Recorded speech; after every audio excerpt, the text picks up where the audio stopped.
শুনুন নাকি? আসসালামু আলাইকুম গাইস।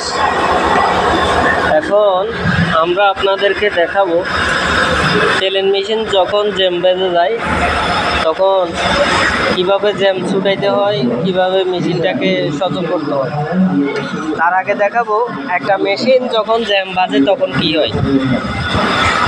একটা মেশিন জ্যাম বাজলে নিডেল বার চলাচল করবে না, পুরো মেশিন হ্যাং হয়ে যাবে, জ্যাম হয়ে যাবে, মেশিন চলবে না।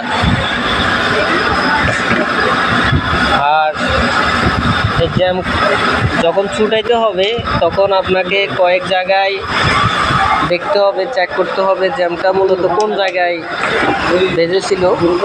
কারণ জ্যামের কোনো নির্দিষ্ট সীমা নেই, কোনো নির্দিষ্ট স্থান নেই যে এখানে জ্যাম বাজে। আসলে জ্যামটা বিভিন্ন জায়গায় বাজতে পারে, শুধু যে মেশিনের এক জায়গায় জ্যাম বাজে তা না, বিভিন্ন জায়গায় জ্যাম বাজে। তো প্রথমে আমরা চেক করব নিডেল বারের মধ্যে কোনো সমস্যা আছে কিনা, তারপরে পুলিকে হাত দিয়ে ঘুরিয়ে দেখব পুলি ঠিক আছে কিনা। যদি দেখি যে পুলি এভাবে ঘুরে তাহলে বুঝতে হবে যে জ্যাম নেই। আর যদি পুলি এভাবে সামনে পিছে আপ ডাউন না করে এক জায়গায় থেমে থাকে তাহলে বুঝতে হবে যে জ্যাম বেজে গেছে। তখন আমরা দেখতে হবে যে মোটরটা ঠিক আছে কিনা, মোটরে জ্যাম আছে কিনা। মাশাআল্লাহ মোটর ঠিক আছে, কিন্তু তারপর আমরা মেশিনটাকে দেখতে হবে মেশিনের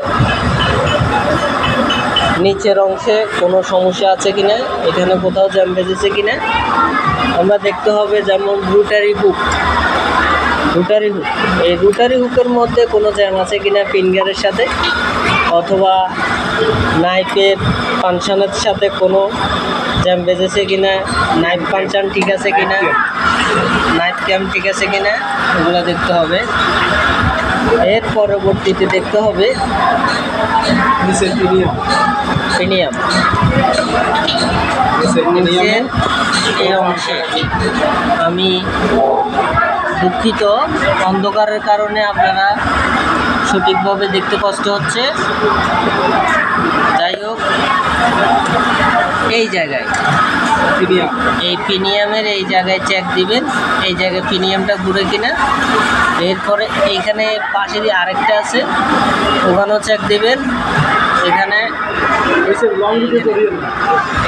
জ্যাম আছে কিনা এগুলাকে চেক দিলে তখন যায়। যদি কোথাও জ্যাম থাকে ওইটা কাজ করবেন, দেখবেন অটোমেটিক জ্যাম খুলে যাবে।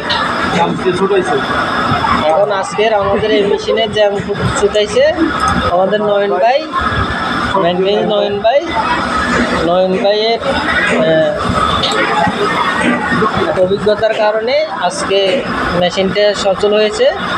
তো নয়ন ভাইয়ের সবার পক্ষ থেকে অসংখ্য অগণিত ধন্যবাদ।